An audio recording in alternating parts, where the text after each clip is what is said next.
होंगे यहाँ कुछ तो गड़बड़ है, जरूर कोई ना कोई गड़बड़। ओए होए जाने मन कहाँ? ओए होए गोरेलाल ऐसे देख क्या रहा है? तुझी को बोल रही हूँ। लेकिन एक सेकंड। ओहो जाने मन कहाँ? अपना नंबर तो दे के जा। क्यों रे, तुम लोगों को शर्म नहीं आता है क्या? लड़की हो के लड़कों को छेड़ रही हो। अरे नहीं, हम दोनों को शर्म नहीं आता।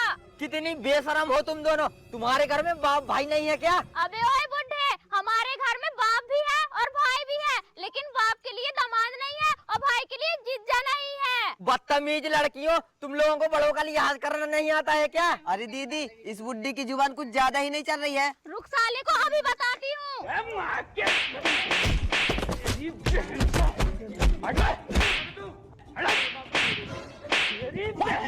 क्या जुल्म है।